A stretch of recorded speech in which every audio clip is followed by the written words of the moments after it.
Well, the pleasure is all mine. Andrew, welcome Yes. to Thank the you. show. How are you? Oh, I'm great. I'm great. This is exciting because as the world may know, maybe later when someone goes back in the archives and watches this interview, they won't know what I'm talking about. But we are in a strike right now. And so my little busy life has come to a standstill. And Yeah. I've never been happier to be participating in this today because it gives shape to my day. Otherwise, it's just picking up kids and hanging around, answering questions in front of the mirror. You got two daughters, right? I do, yeah. How have they changed your life since they've come in to it? Not at all. Not at all. Yeah, I'm I was going to incredibly say, yeah. selfish. Yeah. I'm incredibly self-absorbed. And, a lot of people, they say, don't miss a moment of it. I've missed most of it, and I'm fine. I'm just fine. No, they, honestly, I don't know what I did before I had kids. Honestly, I don't know what I was doing. It's a different life. Mostly I can't really remember that. I don't remember that dynamic. I can't imagine having that amount of spare time. It's great. Yeah, it's just mind blowing. Imagine just going to a movie, just being like, I want to go to a movie and then going to one, like that's the insane. freedom. Yeah. Although now we're there. I mean, like I've made it through. I now have a 15-year-old and a 10-year-old. So, like they watch themselves now. They're self-cleaning, self-feeding for the most part. It's pretty incredible. So that means boyfriends are around the corner. Man, she'd kill me for saying this. I thought that we'd be there already, but she is rather reserved. Plus she goes to an all-girls school. Okay. But that doesn't seem to have stopped a lot of her friends. They have like there's like an all boys school in LA here that they do like social events with. So it's not encouraged. Yeah. She's just really taken that part of her little life really slowly, which I love. Not just because, I mean, obviously that's like an intimidating, thing to think about. But also like I want her to have that. I want her to have that. She's very like school focused, and she just hasn't got there yet. And it's interesting. I actually have my younger sister works in the court system in Louisiana, and she deals with a lot of young women that have been involved in some gnarly stuff. And as a result of that, she has some pretty scary opinions about kind of like what you should and shouldn't do with your teenager. But one of the things she told me, and I never forgot this, was she was like, have the courage to allow your daughter to navigate their own emotional journey. And I never forgot that because, like, a lot of people were always saying, like, when you tell a guy that you're having a daughter, they're like, all right, get the shotgun. Like there's like that very like overly protective thing that males do. Out of love most times. Yeah. Yeah, always out of love. But like, I wonder if you don't make a bit of a mess of them. I mean, look, you want to protect your children from everything and all the harms, but if it's just a normal, growing up and expanding and having this experience, I think it's best to just get out of the way and let that happen. Otherwise, you start to bump heads with teenagers, and then you start to lose them. And once you lose them, like the communication goes away, and like I'm not even anywhere near losing that yet. And I want to like hold on to that. Like I have a 15, damn near 16-year-old who still comes to me with everything. Oh, like, that's good. That's good that the open communication's there. Yeah. That's the best right thing. now. Yeah. I mean, I think she could shut that door today, and that would be normal too. So it's like, you have to just, I mean, yeah. I'm not going to, I mean, again, I'll protect her in every way I can, but when it comes to just letting her go out and make her own little mistakes, I think you got to do that a little bit, So you're not the overprotective dad if the girlfriend or boyfriend comes over and you're sussing them out. Well, who knows? I mean, I may be. I mean, it's very easy for me to sit here with a daughter that's never brought anyone over in that context.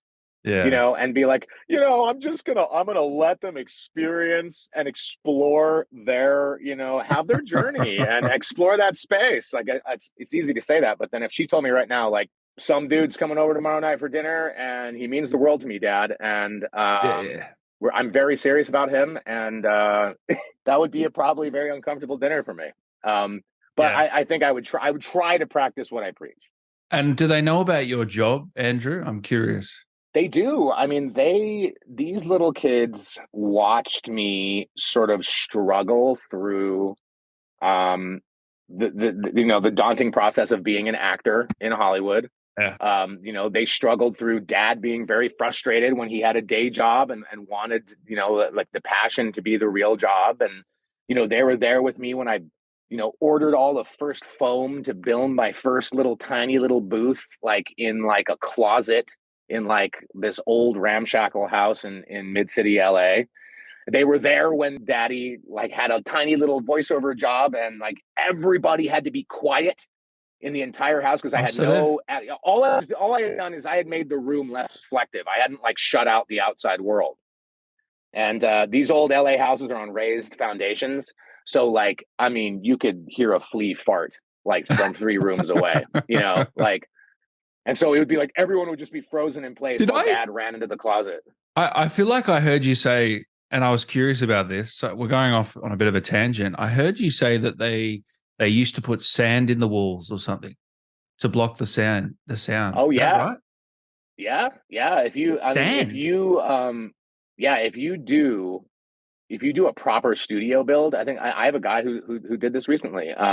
You double wall in, so you build a room within a room, and if you have the means, you float the floor, which means that the floor is not of the booth is not. And there's like these, I don't know what they use. It's some sort of big rubber things that basically buffet the floor from the vibrations of the rest of the house. It's called floating the floor. I don't know how the hell they do it. Okay. I just like saying things like float the floor. Sounds very you like the lingo. Yeah. I'm going to use that too, actually. Yeah, they float. I'm floating the floor. It's no big deal. But they make 2 different frame outs of like a double wall, and then they pour beach sand, like filling up the entire wall, which just makes it absolutely dead from the outside world. It doesn't really do anything to treat the inside space. You still have to, get these kind of, really? So it's for other people. Right. So it's shutting out the outside world. That's what it's for. It's so that, your kids could be yelling outside, that, your dog could be barking, the gardener could be leaf blowing, and you would still have a completely silent space, Yeah. So you kind of going back to before, you kind of needed that. Oh gosh, I really needed that. I really needed that because it was, you heard cars going by, you heard people just walking by, but all I could control was the people in my house. And so, they were there for the whole thing. I mean, they didn't really get it at first because when they were younger, there wasn't really much I could show them. Most of what I did was scary, especially in the beginning because it wasn't until later that I started doing. It was so funny. Like by the time I started doing more kid stuff, they weren't kids anymore and they didn't care. So, didn't you take them to see it? They have both seen it. They have both seen it. Yeah. I didn't take them at the time; they were too young to go. Oh, okay. But they have seen it. Seen it since, and right. They love that. They think it's very cool. That's a really weird thing about IMDb. We were talking about not like IMDb for anybody, the Internet Movie Database.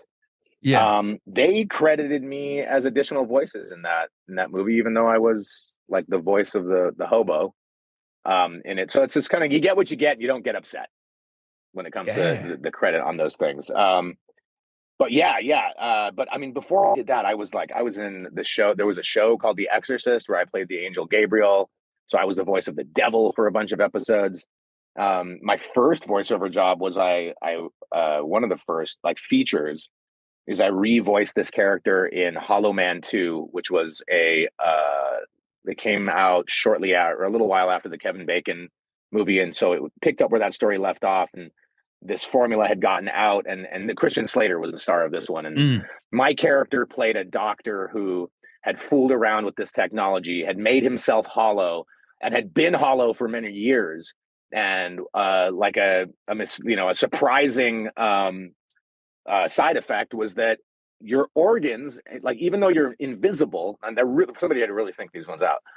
You're invisible, but you're still susceptible to UV rays, Dan. Oh, Okay. right. Yeah, right. And so what would happen is, our delicate little insides are being protected by our skin and our flesh and our muscles, right? But apparently they're very susceptible to UV rays.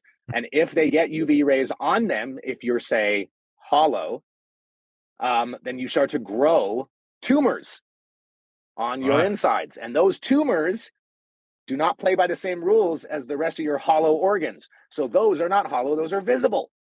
So long story short, I'm sort of this big tumory mass of all these new cells that have grown back into sort of a crude human form. And so, but I mean, it's not as grotesque as it sounds. My character like wears a hat down over his face and has like a duster on. What's the voice like? I remember it was something like this. Because, his voice had been, terribly and such, and he was drunk and false, bragging like this.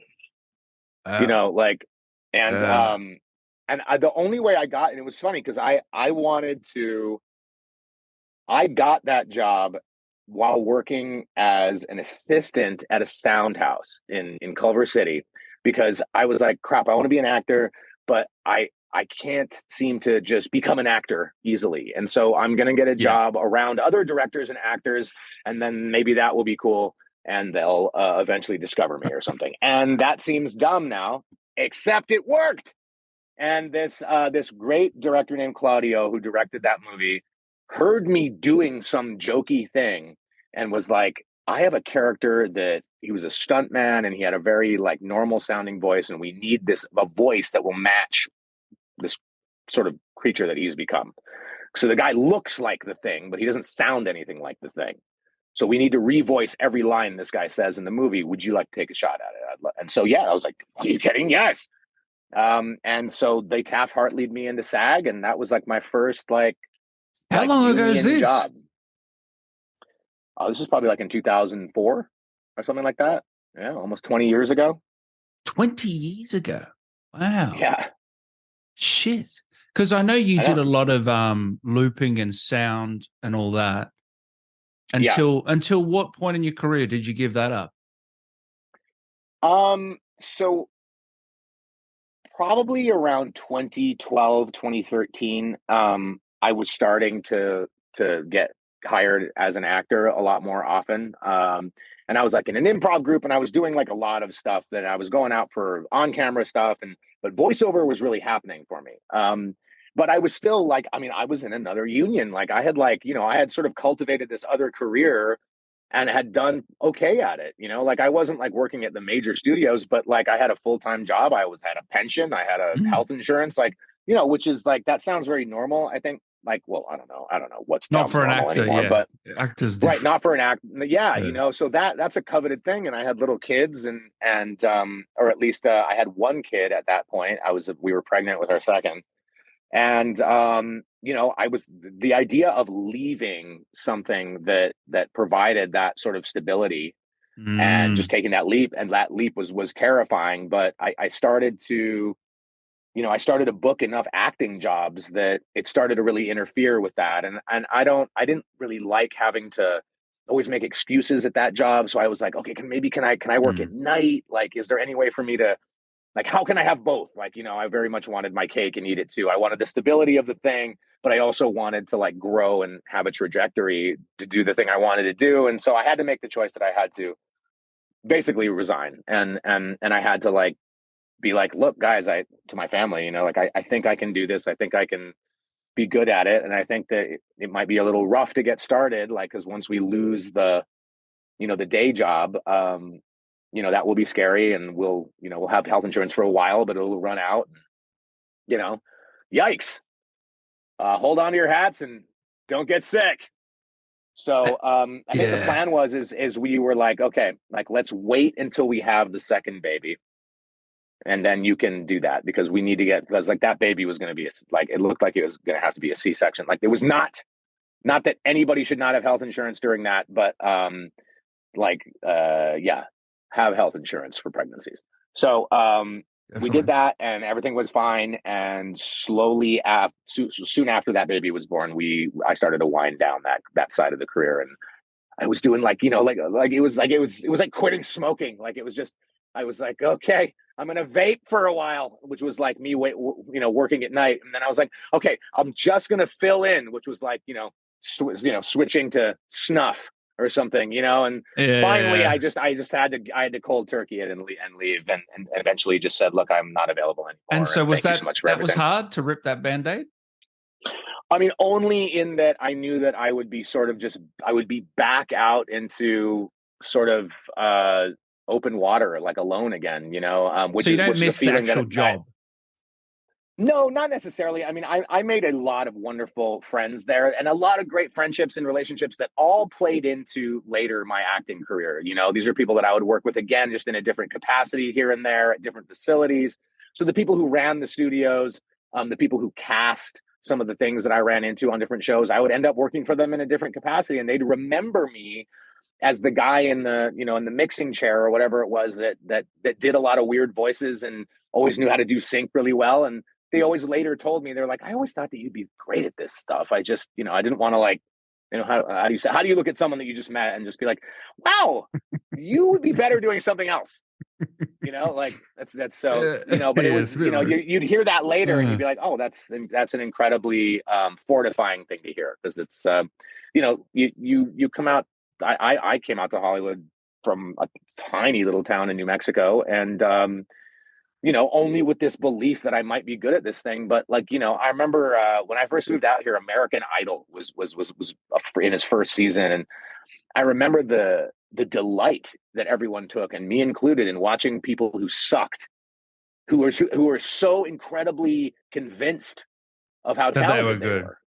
Yeah, like they believed as strongly as I believed that they might be good at this thing, and they were crushed when the judges laughed them out of the room, and it was a very cruel part of the show. But I think there's something in all of us that, I don't know, delights in that It's so sometimes. And I remember, entertaining, but you feel bad. it's so entertaining. Yeah. You do feel bad. You do feel bad. And yeah, I mean, so, I was out here with this idea that like I might be good at this thing, but it was only me and me alone that thought that. And there was that suspicion that maybe like I've drank my own Kool-Aid, and I think and because it's really hard to break into acting, like at first you really might think that you might be suffering from that very thing, because nobody Yeah. hires you right away, and so you're like, well, shit, I thought I was good at this, and then like every single no is telling you different, but it's usually Uh, because you're just so green, you're unhireable at first, like you've made like the few things you've made up on your resume, even, unless you're really, I don't know, I mean, unless you're very daring and willing to risk it all for a massive lie, you can really only like fudge the truth so much about your experience level, so it probably like, kind of punched up some theater and like, things like that. Cause like, where do you begin when you haven't done anything yet? well, that's how do you get you? That's the thing that most people struggle with. How do you get that first job when you've got no experience as an actor? It's kind of like when you're going up for any job and they want 3 years experience, and you've just come out of university or college, and no well, one has. at You know least what you I mean? have university, Yeah, I at guess least so. Yeah. at least you can prove to them, look, I showed up every day and I completed this thing, and I attained a degree, like with acting. I mean, I was like, I took a UCLA extension class once. Yeah. It was non-accredited. So, what was your biggest uh, role at the start? Would you say that maybe got the ball rolling for you? Was there a one, or was it just a You know, multiple? yeah, I wish that there was some. I always fantasize that there would be some cool like big break type thing, because you always hear about that. But But it's not honestly, true, is it? All the time, yeah. well, it wasn't my story. I think Mm. that has happened to some people. Certainly, I think some people just have what it is, and they're in the right place at the right time, and it's meteoric. It really takes off. Like my my experience was a much slower grind of Mm.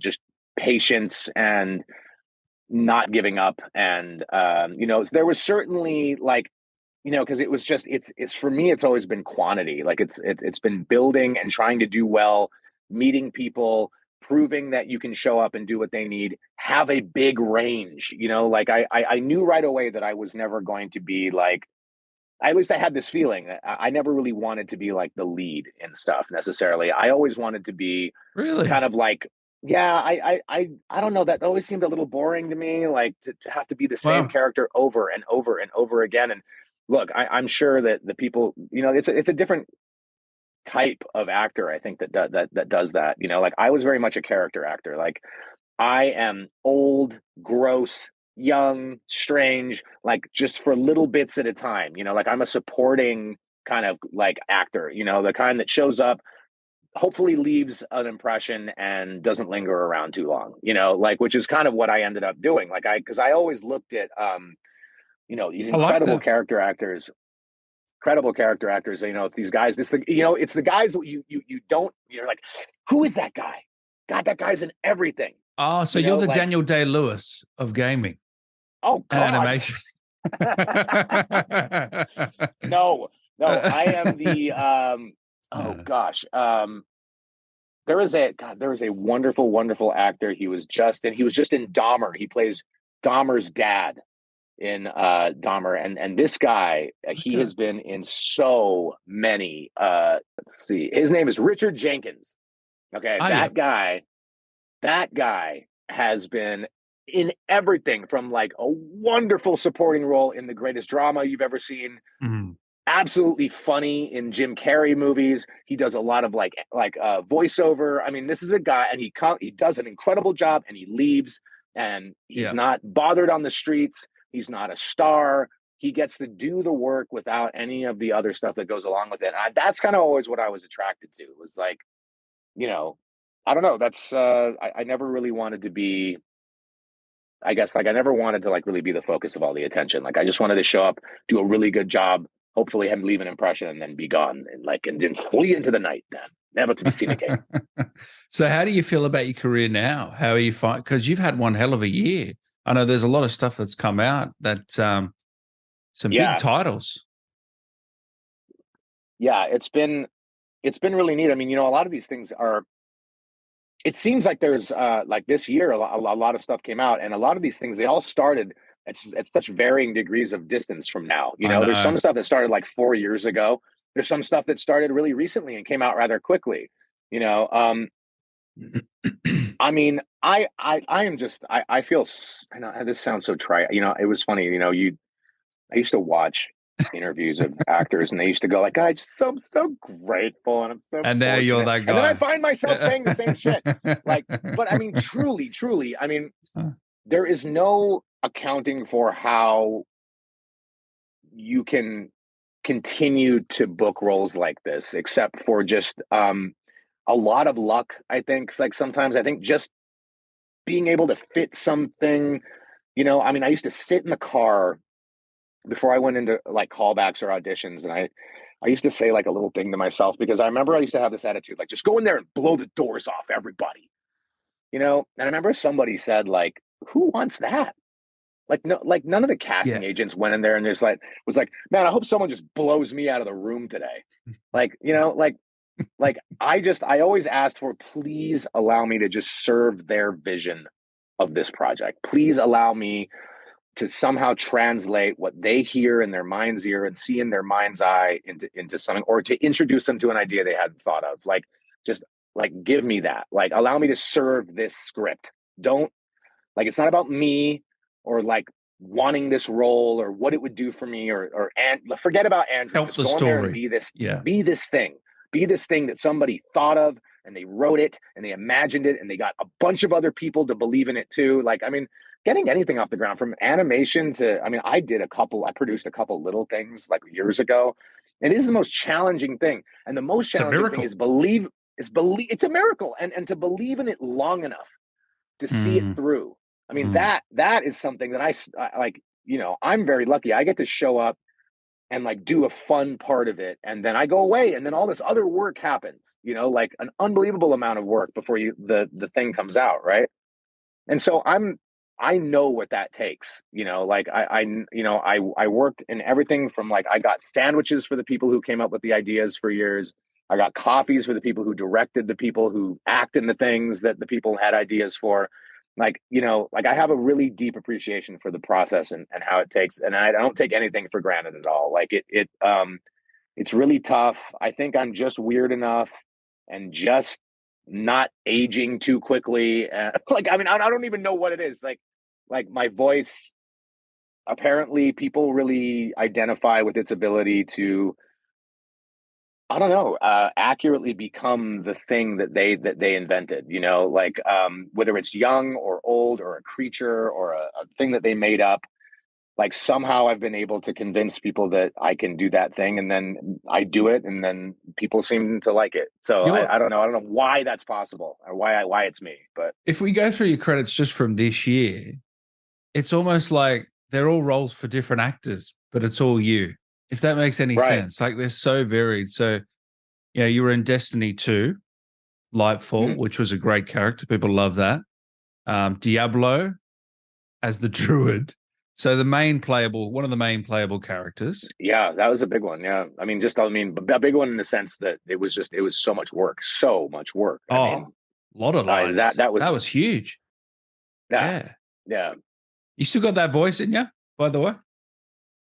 Oh yeah, yeah. I mean, the Druid. Well, the Druid is really interesting because he was one of those guys that I was up against. The greats of voiceover for that.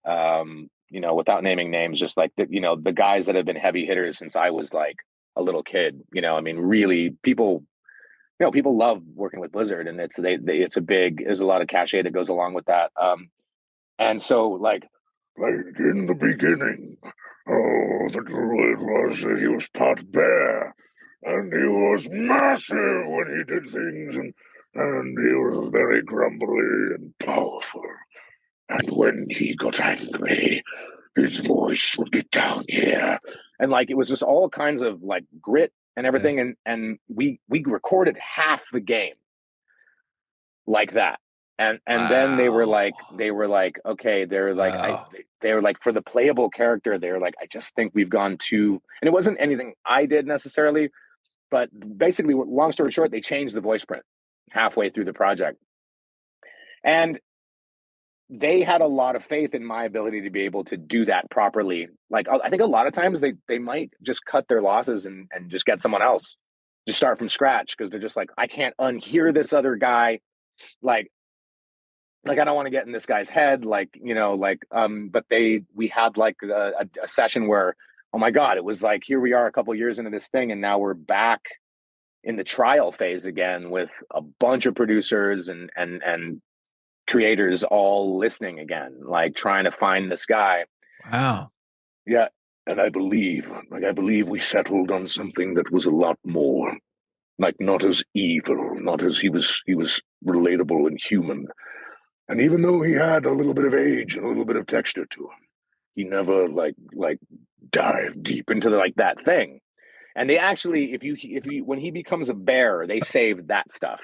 They saved some of that stuff. But okay. That that had me sweating a little bit. Only because nobody wants to be replaced. Ryan Gosling, he was cast as the father in a movie called The Lovely Bones, and he read the book, and he in the book the character is overweight, like quite overweight, and so he took to drinking. He would microwave a pint of Haagen-Dazs every 2 days and drink it, and he put on like a good deal of weight, and he showed up very different than what I think the director had in his mind of Ryan Gosling. And got fired. I think they did. He was fired. Yeah, and he was like really, and they gave it to Mark Wahlberg, who had just been like doing sit-ups for like 10 years straight. And I remember watching this interview where Ryan Gosling talked about that, and I remember like thinking about like how difficult that would be. I mean, just not just as a human being who's just like they just made it. He just made it. He took a swing at something that was probably like kind of a cool thing to do, You know, got really serious about it, and he wanted to be accurate. You know, but that's just not how other people saw it, and you really don't have anybody to. You know, that's a tough pill to swallow. You know, especially when like he wasn't the Ryan Gosling he is now.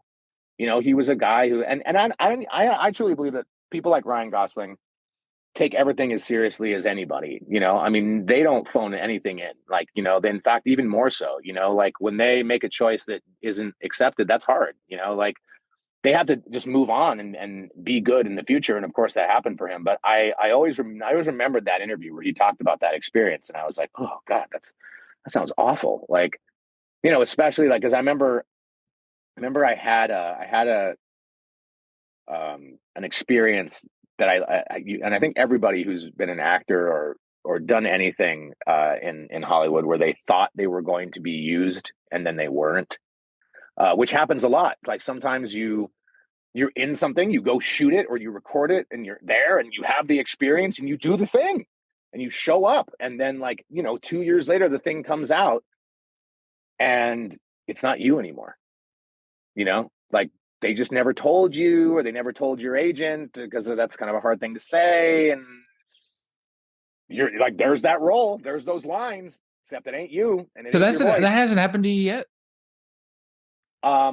That didn't happen to me specifically. But what happened is I said I was in something and then I was just cut out completely. And I was in it, except for whatever reason, I don't think it was because I sucked. Maybe it was.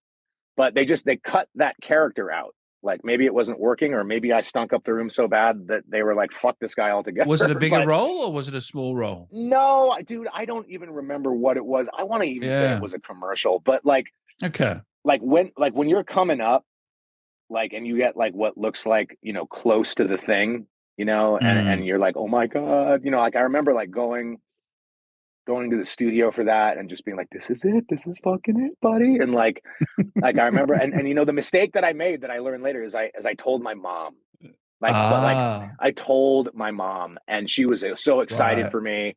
And whenever this thing came out and I wasn't in it, she was like, where were you? You know, and I had to be like, God, Mom, I don't know. You've got a Scottish mom, don't you? I do, yeah. She's like, oh, your father and I looked everywhere. We didn't see you. You know, like I was just like, yeah, no, I wasn't there. I know, I wasn't. I know. I told everybody that I was in it, and then I wasn't. And, is there a voice you can't do? We've already heard about 4 different.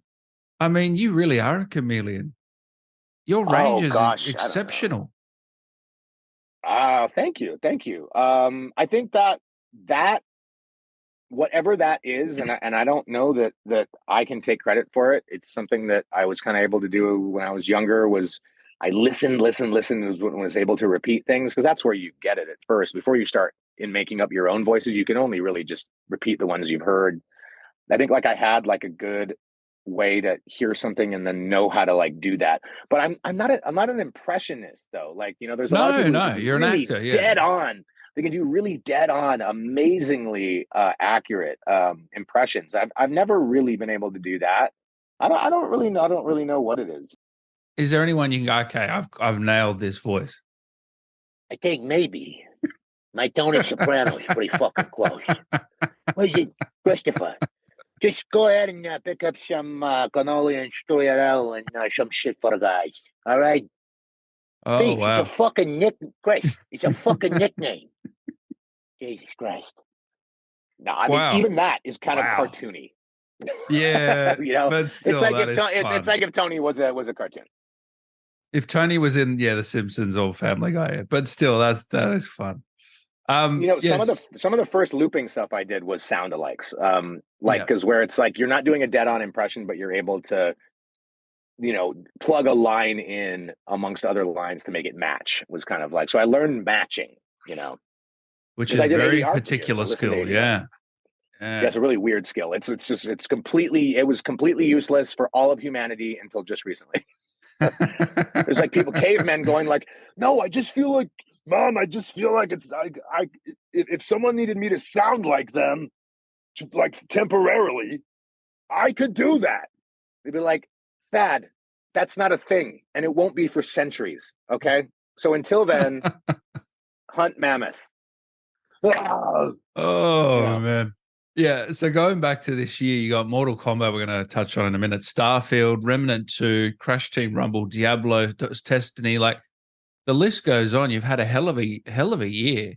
Did it all just come together at once? Is this what happens as an actor? You'll do all these jobs and then all of a sudden things will just come out at the right times. And it'll look like you've had one hell of a year, but in reality, you've probably worked on these years ago. Right. It's like I had a hell of a 2021, you know, or some combination of that. But, you know, I mean, and, you know, maybe, you know, that'll be funny. Like in 2 years now, because of the strike now, you'll be like, God, you had a slow year.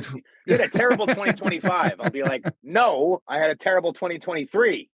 But you know what? You live in a weird scheduled thing. I mean, you know, I've actually had a really good 2023. Oh, great! But you won't know about it for years. But you know, yes, awesome, there is a thing that happens. I think that you know, there was one of my first like serious agents who used to say, "Work begets work," and I never really knew what that meant until it started to happen. Where I don't know what it is. There was this video that I saw recently. It's sort of about like divorcing yourself from the results. And I think when you get busy and you just kind of get in and about like the next thing that just comes up in front of you, rather than, you know, like when jobs are few and far between, you can't help but like really lean into the opportunities that you get. And I think sometimes that might people can smell that a little bit, maybe a little bit. I don't know if it comes off as trying too hard or if it comes off as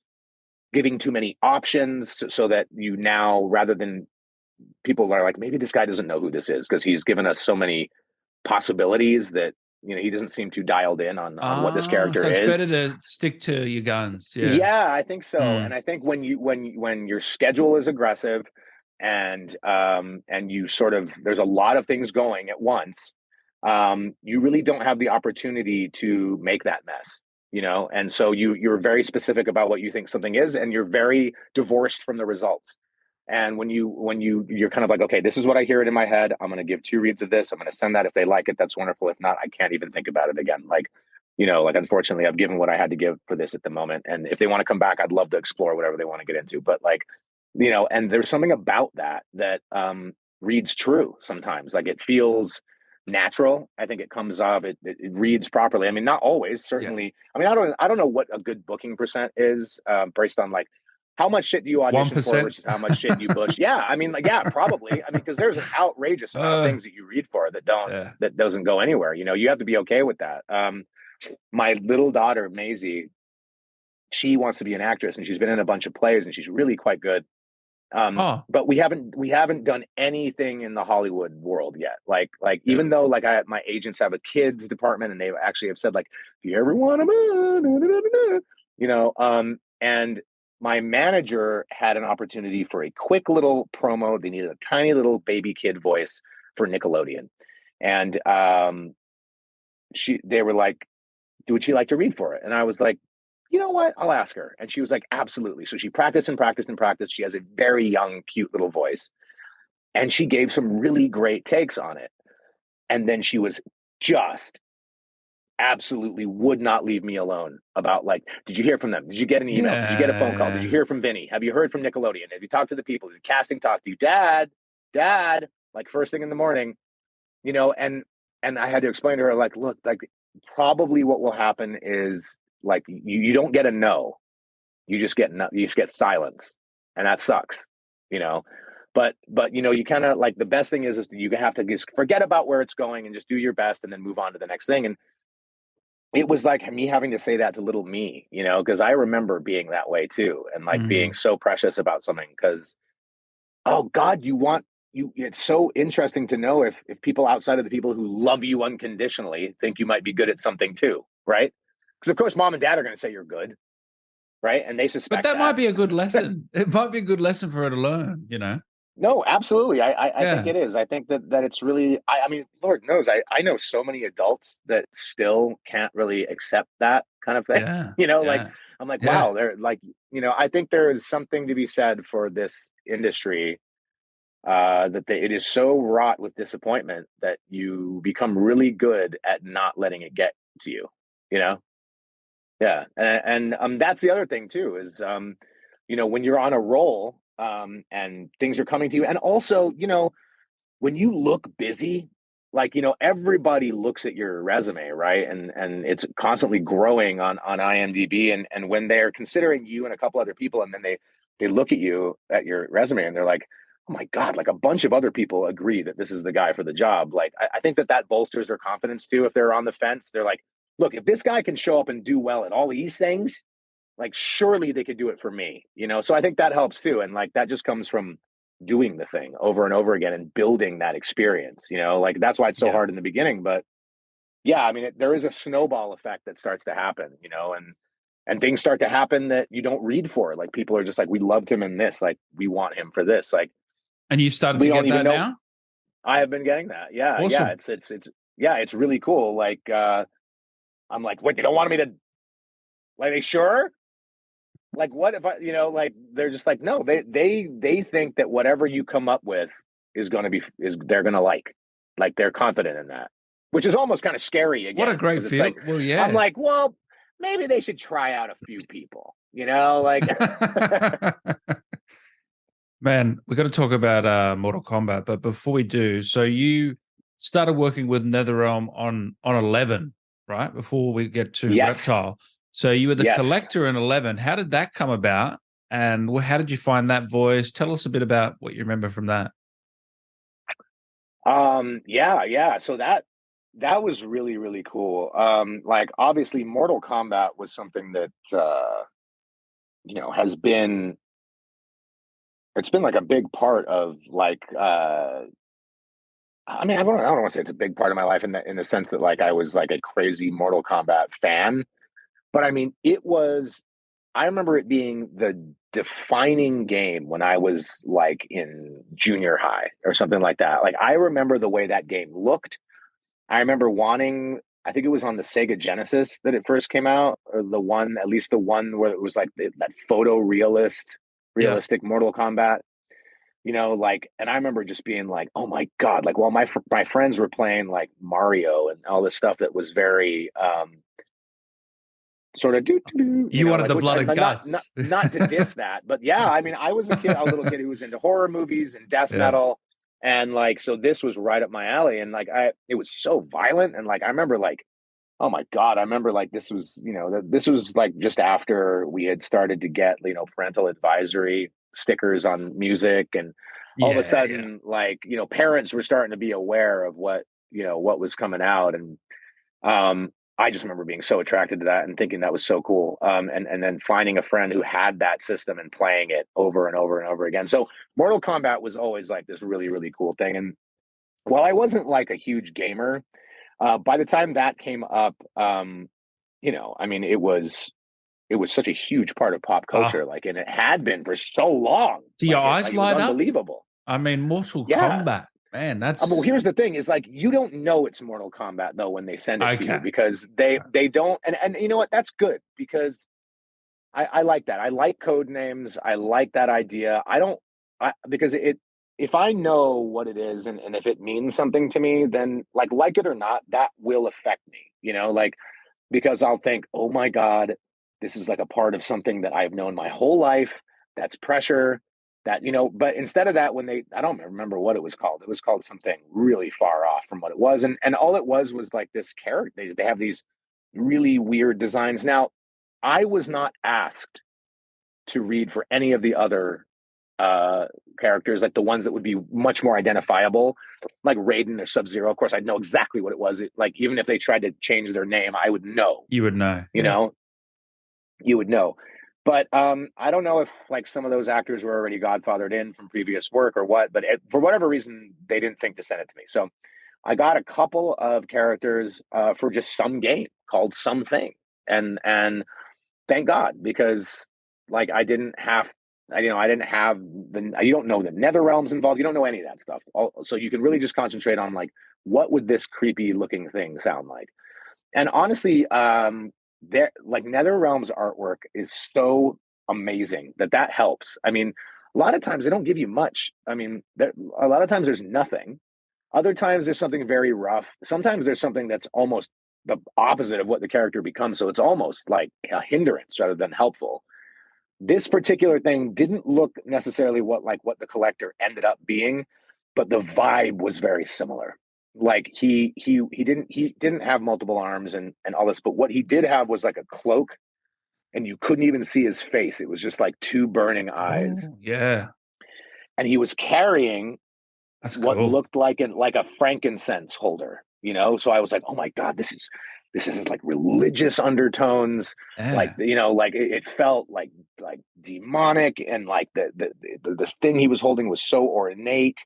And I always thought that, like, imagery of like them swinging that thing up and down the aisles with the frankincense in it. I don't know. There's something that's so foreboding about that thing. It was so old and I don't know. Like it touches that part of me that loves like really creepy death metal covers, and just like kind of like Cradle of Filth. Not that they're death metal, but like like I don't know, just that religious, dark, black, like scary, sort of mysterious shit, which I totally like vibe on. So yeah, so I don't know why, but I looked at this guy and I thought of him as kind of this not human creature, but I also I have a real hard time with buying like American accents when it comes to things like that. And for some reason, I just gave him, I gave him like a Middle Eastern kind of feel, kind of out the gate. And honestly, the voice that my audition is what Kollector was.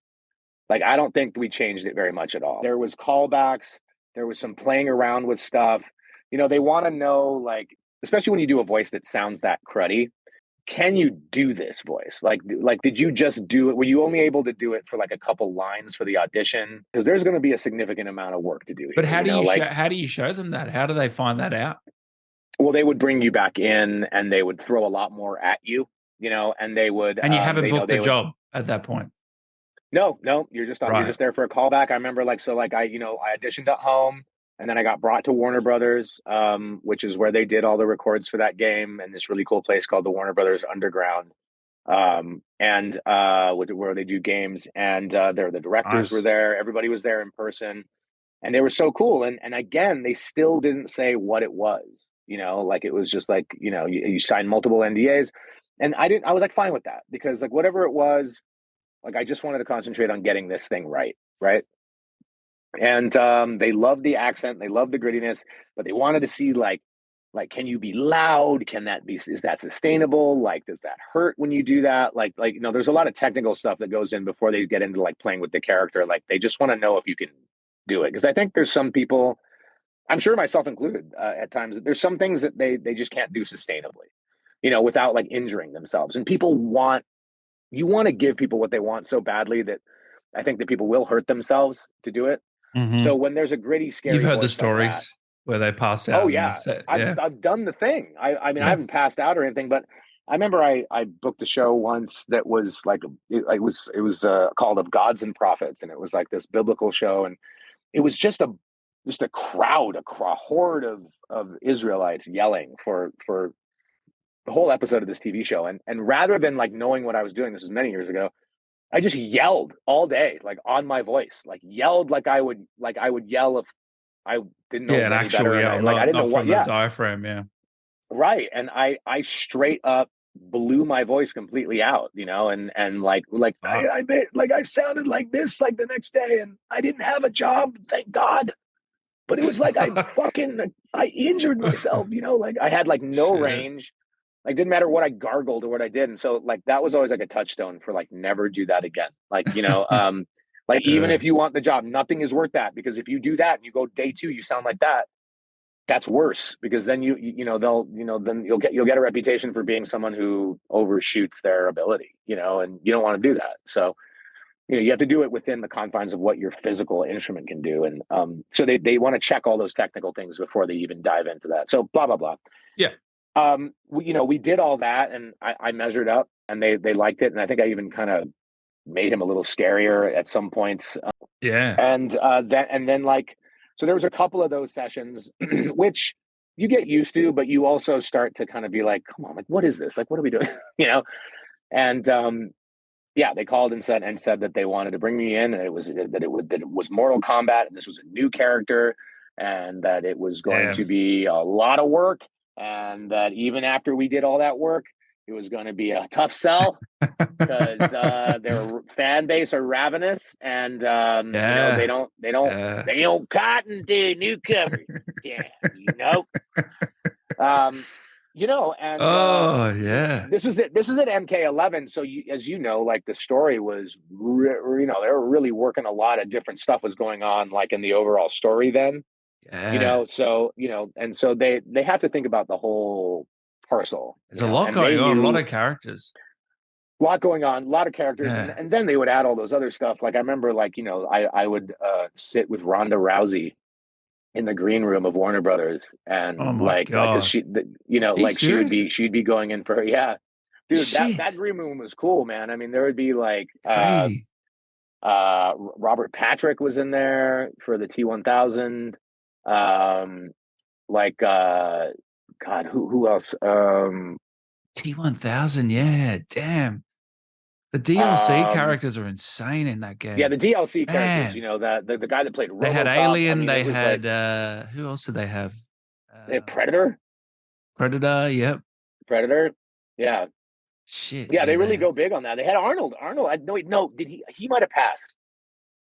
I know he's in it, but like I don't think he did it. Yeah, I think they had Arnold. Yeah. Did he do it? Okay. Yeah. I remember there was like they always you get to be really friendly with them and Dominic Cianciolo, it was the director, and he is such a nice dude, and you get to know each other through years of this, and so he would always let you know who's coming in after you and what you might expect from that, and it was cool. I mean, that was probably one of the bigger moments of getting to participate in something that you thought was so cool as a kid. That was a real really ticked one of those boxes that I wouldn't have thought it was possible to get on board with something like that, mostly because I don't know, you just kind of assume they have people for that. I don't know why I always thought that. It's just it's like Looney Tunes. You're just oh, look, hey, they have their Bugs Bunny, right? I mean, what do they need me for?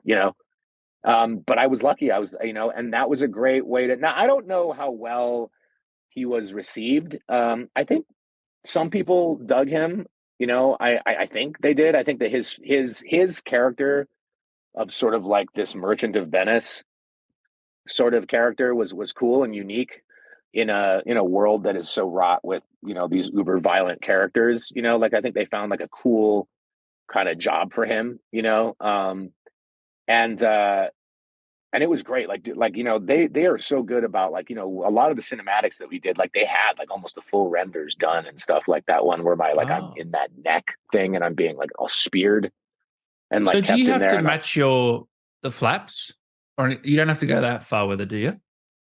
You do for so usually what they've done is they've done all this action, and at some previous session I had sped the words that they wanted for sync. So, but all they have is just those lines, right? They don't have any of the connective tissue. And so of you struggling, grunting, menacing, taunting, whatever the hell he's doing, now that they have the lines built out, you then go fill out all the stuff in between so that you chase picture and you will do all the actions that he does that really kind of puts you there. Otherwise it feels kind of soundbitey. And so, yeah, I mean, the process is insane, I mean, we did facial stuff for all the sync, and then, you would come back and it was funny that you would sometimes have to loop over the same stuff just to match. And I mean, it was an insanely cool process. What was that voice again? Do you still have it in you? I think so. Sorry, I'm making you work. Shao Kahn, we will not go down like Shao Kahn and Outworld. And I think he was in here like this. You will not repent. Was sort of how he sounded. I believe. I can't help but laugh. Sorry. Oh man! And then so obviously they loved what you did, and they brought you back for a different role in MK1. How did that transition go from going from this guy to someone much more grounded, I guess? Well, I mean, Yeah, he so does turn, but yeah. that was interesting. They liked me, I think. I think they liked working with me, and yeah, I mean, I like, They because it was definitely weird did. because Yeah. there was this like this thing that they reached out to my agents about, which was like, they were like, look, we want to work with Andrew again. We've got this new project. It's barely like going. We don't know what it's going to be. At that time, we were all kind of assuming it was like MK12, right? Because like Yeah, of logically course. Yeah. it would be. And they were like, so we would love to try him for some things, but we're worried about, they had some experience where they had used a very well-known actor for two different roles over two different games, and they had taken a lot of shit from the fans about it. Because even though I honestly don't. I mean, I would protect who it was anyway, but I don't know who it was. I don't remember what it was. No. It was somebody, and they, yeah, they just didn't want that experience again. And Yeah. because it seemed, because I mean, and honestly, like, they are not a company to recycle anything. It was just an unfortunate thing in which they loved this guy, and they were like, shit, he did such a good job at this. Why not have him do this? And there was some quality in his voice that was really, that the fans really picked up on, even though he did a very wildly different things. And I guess they just, there was a lot of, they really care. They do care about the fans in a much more profound way than most games do. Games are just like, look, we're going to do what we do. You like it or you don't, like, they were MK like, fans no, are on it though, They're onto they everything. are. Yeah, they're on it, and they are honored by that, by the developers hear that, I mean, they don't always do what they want. I think sometimes they feel like they need to do what they need to do, but in this case, they were very hypersensitive to that. So they were kind of like, let's see what other stuff you can do. And so we had like a, as I recall, like a session where it was like a job, but there was no point to it except for just like, let's just get on. Like, again, this was in COVID, and they were just like, let's just try you for some different stuff. We're going to throw you some different characters. We're going to send you some different scripts, prep, look at it, see what you think, and let's see what you come up with, which is like kind of cool and kind of terrifying, because Wow, that's really cool. they explained what the problem was out the gate. Like, they were like, look, we really want you on this new project, but I want you to know what, like, the people above us are sensitive to. Wow. Yeah. And so I was like, okay, cool. I get that. I have always really been hard on myself about that anyway, because like, even like stuff that has nothing to do with each other. Like, if I'm doing like a cartoon in Nickelodeon and I'm doing like a vampire voice, like, I would not do like a Transylvanian accent for any other character, even if it's a totally different thing. Like, because I just don't want to be ever seen as doing that. Wow, Like, that's tough, it isn't just, it? Shit. it is really tough. Yeah, you once you start doing a lot of shit, you kind of paint yourself into a corner. You have nowhere to go. But like, so it forces you to come up with something different, right? Yeah. Wow. And so, luckily so I was like, okay, maybe they'll want me for like Johnny Cage or something, right? Like, because like, he's so different. He's so non-beastie. And so kind of just like kind of an everyman cool guy voice, like, maybe that's what they would gravitate towards. Just that, but no. They had other ideas. They really liked my creature ability, like kind of some of the stuff I had done for Kollector, because I did a lot of suites of like attacks and stuff, and they really liked what I did there. And so they were like, we are actually thinking of you for Reptile. We're bringing Reptile back. It's a big deal. We know you can do the lizard thing, but we need to see like what this is going to be a different version of Reptile. He's going to be fully, like as we understand it, human in some forms, even though he's not human, so it's going to be a normal voice. They're going to humanize him. Yeah. They're going to humanize him. Yeah. This is going to be a very different thing. He is not going to just be this beast, that is sort of like a hybrid that like is neither here nor there. So yeah, their concern was like, can the human voice be radically different from Kollector and sell for like a young man, but still have like this vibe that there's something more to it? And then how far can you go into the lizard and to be indistinguishable from him when he's in his non-lizard form? And so there was like a lot there to unpack. And so it was that's a lot to think about. It was. And so I kind of came up with some ideas that they didn't like right away, because I think that like I was trying too hard to make him sound very non-collectory, and by virtue of that I wasn't thinking about who he was, but what I really wanted to do was just like give them examples of like what my voice could do, like, and be like, okay, like just shake the idea of the collector out at least, and the thing that they settled on was this really weird thing that I did. I had this idea, like I had like this voice that I'd been kind of playing around with for something else that I didn't end up getting, and I kind of liked it, and it was kind of quiet and right on the edge like this, and he was like this guy that it was for another thing, and he was a little bit manipulative, and I liked that tone of voice because I hadn't done that before, and I liked kind of who he was, and I liked the way that his voice settled in. But I also like had this idea that because of his ability to become this other thing, and like knowing that the storyline was that he had been sort of shunned by all his people because of this thing, and the being different, that I wanted to like make him special, like an articulate, like I wanted to make him like really. And so I actually put willingly a tiny little bit of the young Hannibal Lecter when he's the way that he used his diction to talk about some things, the way that he would lean in to things, sort of, and not be as old, like a younger version of that, with using the voice from the other thing. And they were like, wait, what was that? Oh, so it was like you struck gold. I guess. I mean, because at this point you're like, I mean, I like my dartboard was like full of darts, and I was like, okay. I get it. And I sort of like read through something like fast, like under my breath, like, and they were like, wait, what was that? Could do that. They're like, go back to line ball thing and do this. Okay, let's do him louder. Okay, now go to this one. So they had like this suite of lines that kind of covered a lot of different situations, so that they could throw you through a couple things just to see.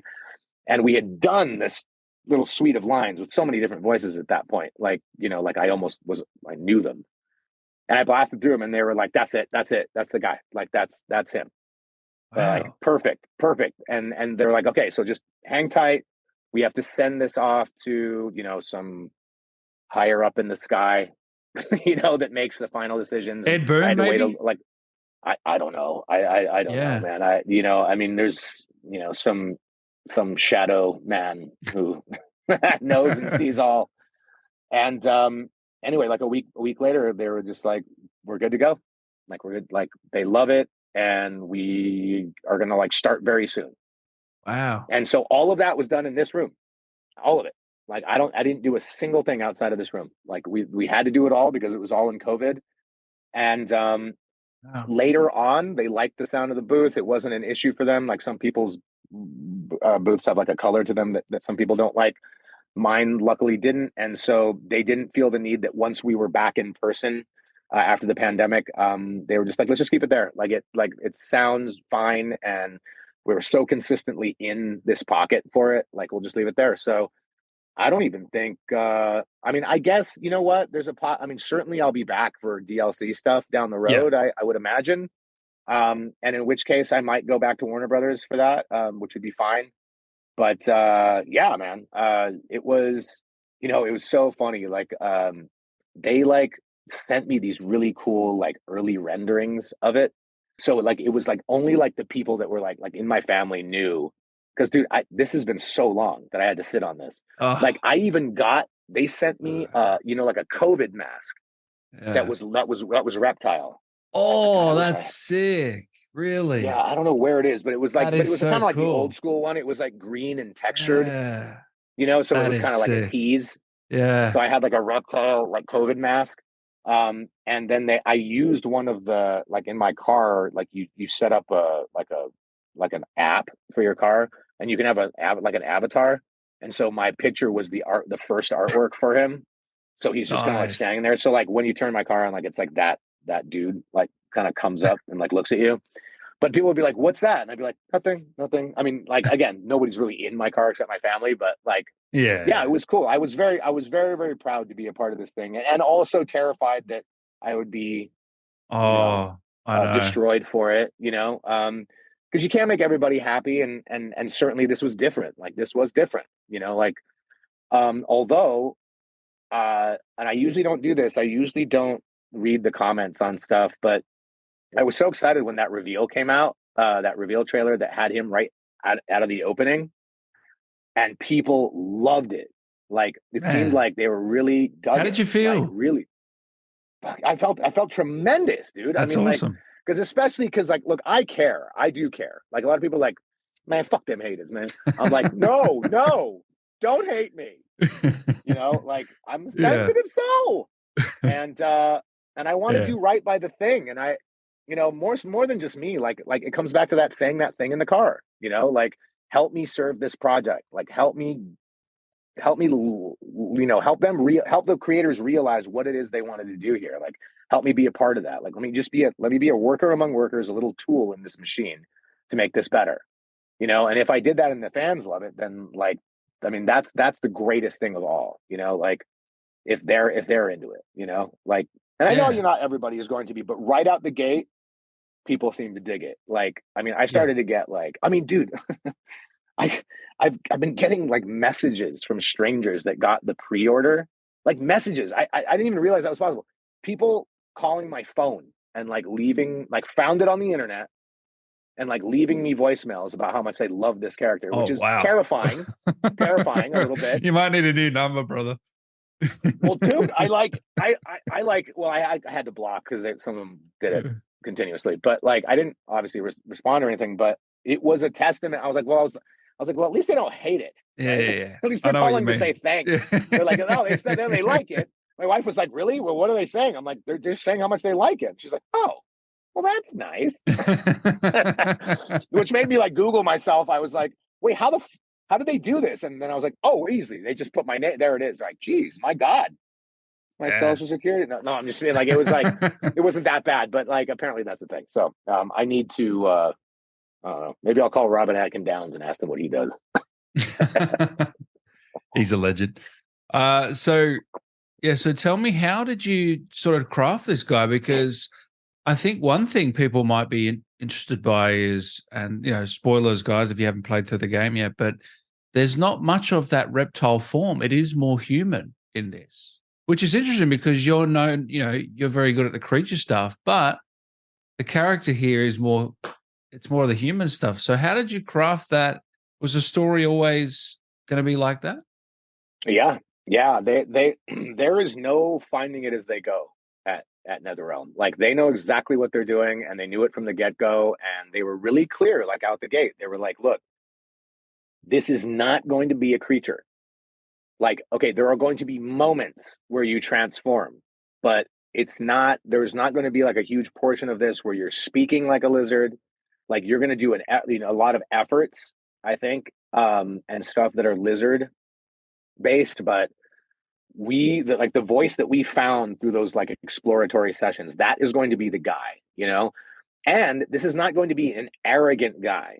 This is not going to be like a typical Mortal Kombat guy. This is going to be an outcast who is been imprisoned for a long time, who's been shunned by his people. This is kind of a broken dude. He's like a young man who's like, basically ashamed of himself.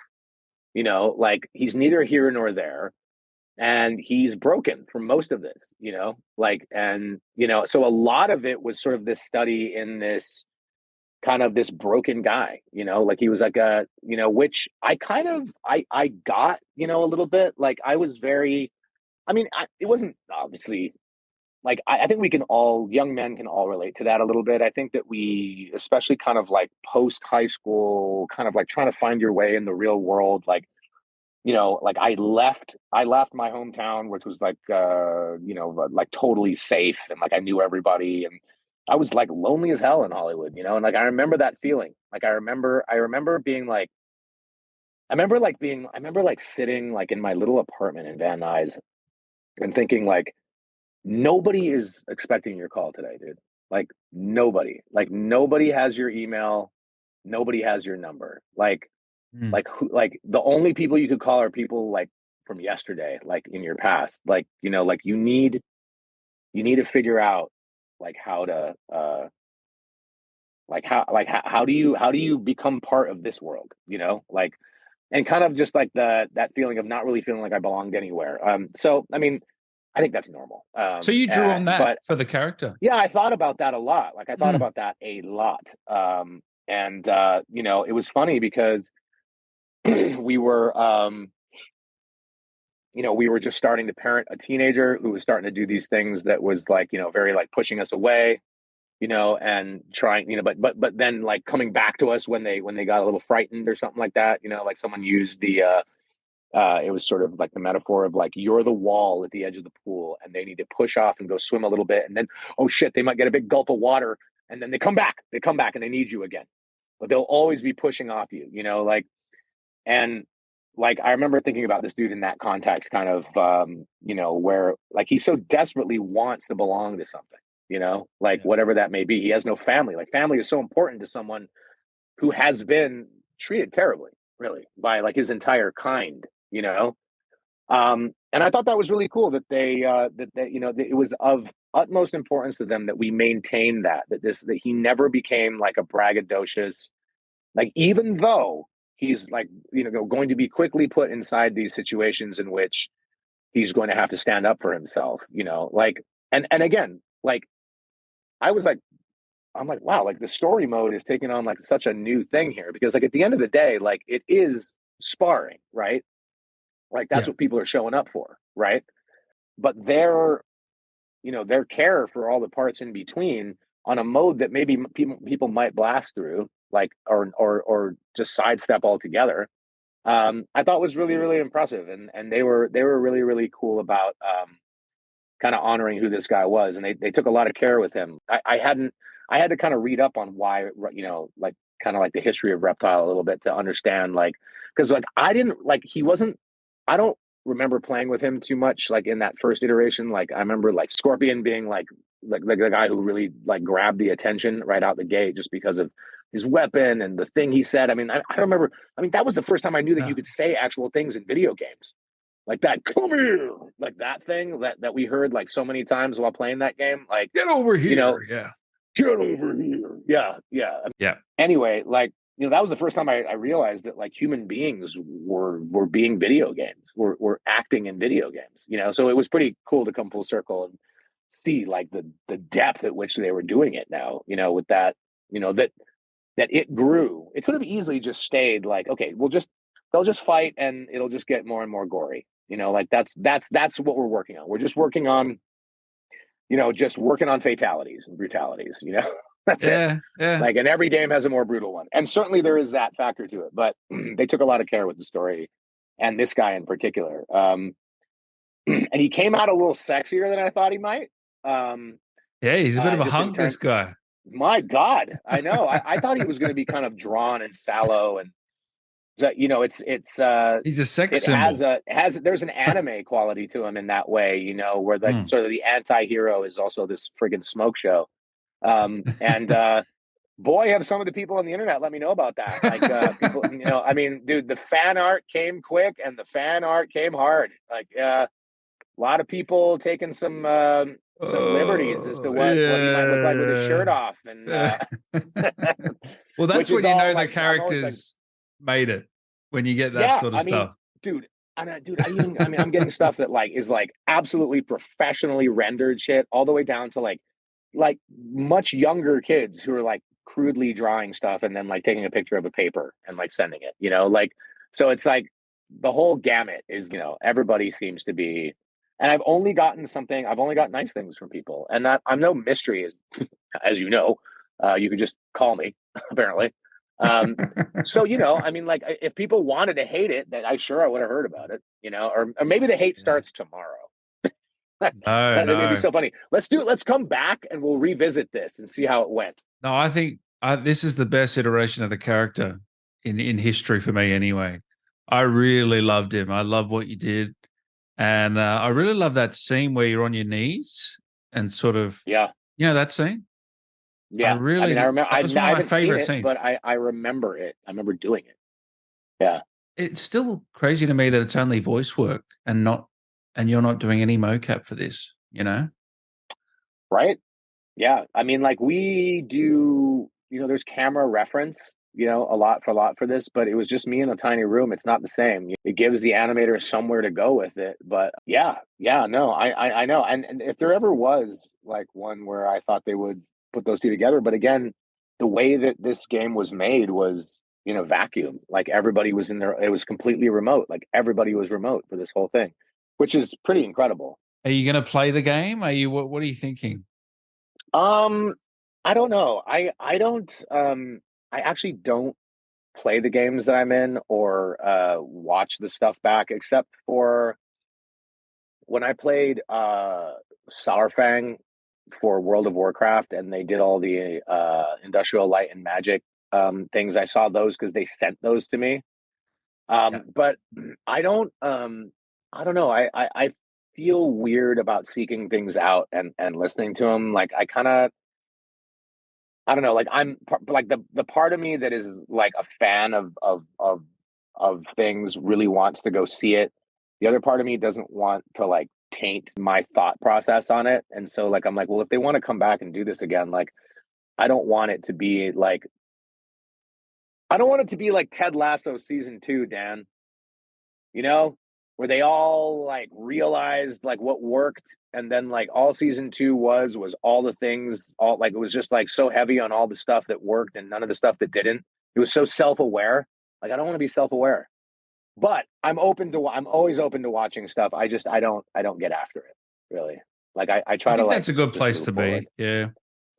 Yeah, I mean, like, it's not a rule, but it's like I just I don't do it. I mean, I will say this: I watched that one thing a couple times though, the reveal, because I was just like, wow, this is cool. I don't know Yeah. if you really think I need to watch something, send me some links. I'd be happy to watch it. Well, I put together all your scenes, so I'll send you the link. Okay, cool. Yeah. Oh my god, I would love that. That would be cool. Yeah. And I love the intros too, man. Where you interact with other characters. Those lines, I mean, they're fantastic in this game. Yeah. Yeah, it's probably just line reading to you, but there's some really cool nuggets in there that characterize it. Well, that's awesome because those are the hardest ones to do for me. Like Are they? those one liner like sort of like where you're because I don't know why. I didn't think they were the hardest ones to do, but they were the ones that I was always asked to do different versions of when we were doing it. So like I think that my instinct was always I would always be like a little too like internal with it. And they'd always have to be like, okay, yeah, but they're like, that was cool, and we'll save that. Mind you, this is kind of like You're in a your fight. moment. Yeah. This is your moment, right? And they're like, look, and it was fun. It was funny because we didn't do all that shit until way later. So it's like I had been browbeaten into being this introvert with him, and so it was hard to let go. just Yeah. change to change that mindset. I was so used to knowing where he lived, like in my body that like him being sort of antagonistic or even more just bigger and more It probably felt weird after it doing did it for because he was so broken and quiet for like so long. I mean that scene in the prison, I mean, we did that like a whole bunch of different ways. I mean, that was like a bunch of days of that because they was really long at one point and then they shortened it, and then because of the way they changed it around, we needed to like actually read some of the lines again because they just wanted it. They had tried to cut some lines down that were longer, and then like the edit didn't work, and so I just needed to say them again. So like we spent a lot of time in that prison cell, like I mean, and that was also the scene that was it was the part we used part of that scene as the let's find the voice exercise. So I spent a lot of time in that prison cell, like up here, like imagining what that looked like and so it was yeah. So you're happy to be out. Yeah. Yeah, I mean, I am and I'm not. I mean, like, I love having an ongoing thing. Yeah, I know. like it's great. It's really fun to return to things every few weeks or whatever that looks like. And You know what I mean? right, yeah, no, but I mean, like, but you get out of the prison cell, the next thing you know, I mean, oh shit, now we're gonna be out, we're gonna be fighting, like, who knows what's gonna happen to this guy? I don't know. I liked prison cell Syzoth. We got a few fan questions here, if you don't mind, Andrew. Yeah, go for it. Just quickly, how many times did you listen to the Reptile theme song from the Mortal Kombat movie to pump you up for your voice over sessions? 0 times. But maybe that's something now, far after the fact, Andrew. Yeah, well, now I got to go find that. Yeah, yeah, no, but to answer the question that they're after, there, like, outside of reading about him, I didn't listen to the other ones because by the time I knew that I had got the role, once I knew what it was, I had booked it, right? So like there wasn't a lot of they did that on purpose so I wouldn't pollute myself with past reptiles. So once we had nailed down the voice and that was hard won, like it took us a little bit to like get that right. I was like, I'm not gonna go listen to past reptiles, like for any reason. Like I don't. They really wanted to start anew, and so I didn't want to. So I'm sure I would have come across that theme song in that little deep dive, but because I didn't do it, no, so 0 times. Are you prepared, Andrew, to play this character for the next 10 plus years in multiple games? Absolutely. Oh my gosh, am I Shit, prepared? have you thought about that? I would be honored. Shit, that's crazy. I have never thought about that. I don't assume that that's a thing. Like I mean, not because it's not a thing, but only because I just don't feel like any of that's a foregone conclusion, in this business. Like, who knows? Something political could happen. No, I hadn't considered that. And it would be such a cool and I would be honored to do that. That would be incredible. Yeah. I mean, if I am around as long as they'll have me, Well, yeah, it is MK1. So you'd think the next is MK2 and you'll be back. Hopefully. Right. I mean, have they, is that a thing?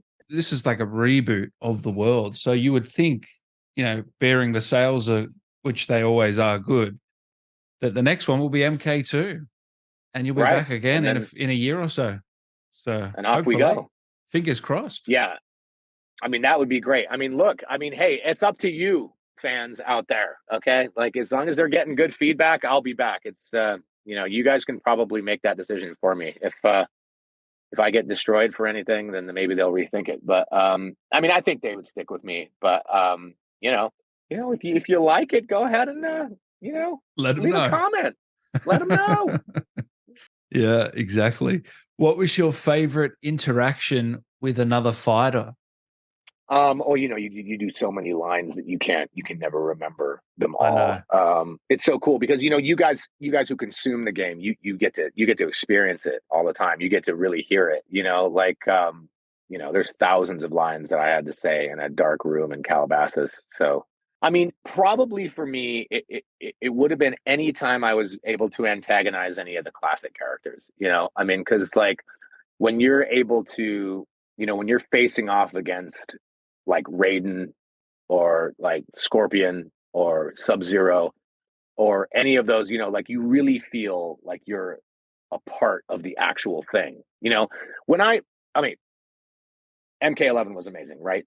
But so much baseball had been played since the last time I paid attention. Like there was there was an unbelievable amount of characters and story that had happened, that we had gotten we had gotten really, really far off from like what, like the core characters. Yeah. So, I mean, it really felt like I was like, this was like Mortal Kombat at its Mortal Kombatiness. Mortal Kombat at its Mortal Kombatiest for me, being able to and to imagine squaring off in front of, these, and because I was trying to imagine like what are the OG characters reimagined going to be, because they all started to look so different, I mean, like they lost their masks, they changed their outfits, like all kinds of crazy shit happened to them, and so this is them back to a new imagining of what I remembered from when I was a kid. So yeah, just any of the classics, like if I got to drop their name in, which I didn't often, but sometimes I would say their name, like that must be surreal. Totally. I mean, it's like this is as close as you'll ever get to, like, I always had that dream that I'd go to a Metallica concert and that, like, James Hetfield would blow his voice out and they just have to pull some kid out of the crowd to finish the show. And that kid's you. Because it's like, I don't want to be him. I just want to be him for a night, and just see what that feels like. Or some version of that, I know what you mean, yeah. And then and I get up and I do it and everybody digs it. Like, that's as close as you can get to that, because it's just like, it's something that was, when you're a little kid in northern New Mexico, like, video games, music, it is as far away from your reality as humanly possible. Like, we didn't even have like video stores like tradition, like people had, and even people with video stores. You didn't have Blockbuster? Hollywood. No, we had a little place called Video Library, which was like a little place right downtown that was super small, and it had like a little section with a curtain over it for the X-rated movies. And there was like 1 or 2 copies of each movie. You had to be on a waiting list for months to see anything. Like, wow. You were just on a list. It was just, that's crazy. And plus, when I was a kid, like, it took like a year and a half for like movies to come out, like, after they were in a theater. It was ridiculous. So it was, to somehow get to be a part of something that was such a big deal, like when you were a kid, is it's unthinkable. Like, I hoped, best case scenario, I'd be able to do like new stuff that, people hadn't heard of yet in acting. But being able to revisit like classic things like that is really unbelievable. I wouldn't believe you if you told me, if I was a kid. To capture me, they must see me. Voice line was cool as fuck. Can we hear it, Andrew? Yeah. To capture me, they must see me. Yeah, that is a cool line. Yeah, that is cool. And I remember recording a couple of versions of that, and I was not surprised that they used it right for the launch, because I was like, this is kind of cool. It's kind of cool. Like, it's like, how, like, I always wondered, like, when actors are doing movies, finish a scene and they're like, that's going to be in the trailer. I bet you that's in the trailer, right? They got to put that in the trailer, right? Yeah. Like, you just know. Was that one of them for you? You felt that? I guess. It's so. It's different, isn't it? For games. It is a little bit, because you don't know how they're going to roll it out. Yeah. And sure enough, they rolled out. There was a ton of trailers, right? There was a ton of different versions of them, or at least, like, the kind of stuff I saw on YouTube was like, I was like, oh wow, they keep coming out with something new all the time. They so know how you would to market, hope that would be in the portion that had your character. But if we were doing, like, the movie and I said that line, I'd be like, oh, that's going to be in the trailer. Yeah. What is your favorite reptile design? Loved your performance, by the way. Well, as we said before, you tried to stay away, didn't you? I think they're all cool, really. That's the thing. He's just such a cool character. How does one see them all? Yeah, I guess you'd have to go through all of his appearances to find. See everybody. The game's not out yet. How would I know? There's probably a video with all these skins on YouTube. Yeah, that's the thing. I don't think they're out as time of recording. No, but I know that there's some cool ones in there. I've unlocked a few. Which form of reptile is your favorite? Well, obviously for me, human. It depends. Like, as the dude who is him, obviously I like the human form, because that's where he lives, right?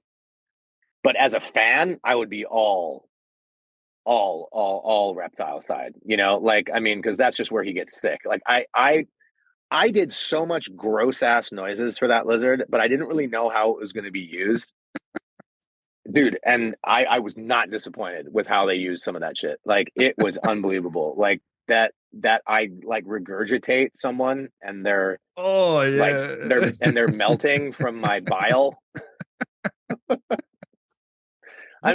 Shit. Who doesn't want that for their career? Yeah. What did you do today, Andrew? Oh, I just vomited someone up. Yeah, exactly. Like, because I remember doing like, because they were just like, they're like, okay, so imagine like you're a python, and I'd be like, okay, so like, so I'm like opening up, like like trying to do like these noises, and they'd be like, yeah, give me like 10 of those. I'd be like, okay, 10. Like doing like these sounds like is like that, yeah, but like more aggressive. Like, and I was like, well, how is this gonna work? And they're like, we're gonna use it, you'll see, because that stuff you don't have any visual for. Oh man, a couple more. No questions. I just want to shout out one of my favorite MK characters. Great job, Andrew. Thank you for your performance. Who's your favorite character besides Reptile in the MK universe? Well, so I was a Raiden guy. Like, that was my favorite character. Mostly because I just kicked everybody's ass as him. Like, I just knew all his moves, of which there was like, so few compared to how many there are now. But like, I was just unstoppable with him when I played with him. So I loved Raiden. But then Raiden, like, his story got weird, right? So well, I mean, and just in the sense that like I don't know, he became a bad guy, and there's all kinds of crazy shit going on with Raiden, right? So when I started to learn more about the backstory, though, I started to become much more of a Liu Kang guy, to be honest. Like, I don't know, like that was more of like I don't know, that was a story that I could kind of get with. Like, I really liked movies like Ip Man and Oh yeah, great. those. I don't know why. Like, I identified him with sort of like that, like kind of like coming up from nothing with this extraordinary talent, kind of like from a small village, kind of. I always like stories like that, like a rat, Yeah. So yeah, probably him. Last one. Did you really eat the fly? Did Yes. Reptile eat the fly? Yes. Yes. Okay. Absolutely. I mean, I'm a method actor. There's no other way to do it. I mean, I didn't like it. NetherRealm provided me with a couple of sterilized flies, and yeah. I just had to go with it. Like, they promised me that they'd been cleaned up, Yeah. that they brushed off their little bodies and things like that. It was nauseating, but there's nothing I won't do for the job, because it's important to me. Hey, thank you, man, for today. I've kept you a bit long. I'm sorry, but it was No too worries. much fun. Thank you for everything. Is there anything you wanted to say to the MK fans that have tuned in today? Yeah, man. I just thank you all, one and all, for all your support over the years. You guys are, it's an honor to be part of the family. I know that I don't take it lightly, and getting into this like OG legacy role and doing something different with it has been one of the most exciting parts of my career. And I hope you guys enjoy it. I hope you love the new game, and I hope that the new approach, I don't know, fills out some of the gaps where Reptile, needed a little bit, needed that human touch, So I hope you guys enjoy. Thank you for always, the support and all the comments and all the art and stuff you've sent me. I see it all, and I appreciate you all. So thank you. And keep it coming, guys. So you're on Twitter, Instagram, anything else? Nope, that's it. And stay away from Twitter. That's an it's old. A bit of that's a an cesspool, old. Yeah. Well, I mean, also that there's an address of mine going around that like I haven't used in 10 years. Don't. Like, just stick on IG. Yeah. And are you going to do any signings or anything that you want to plug, or nothing at this stage, or? Yes. So I have not really dipped my toe too much into that world at all. But there is going to be a Streamily Cast signing on October 19th. They might play around with that date a little bit. But it will be mid-October. There will be plenty of posts about it. So I'll be there with other cast members doing that in mid-October. So keep an eye out for that. Beautiful, man. Thank you so much for your time. Before I let you go, can Reptile say one last thing to Dan? Dan Allen, it's been an absolute pleasure doing business with you. Don't misread my intentions, princess. Thank you. True. Thank you, mate.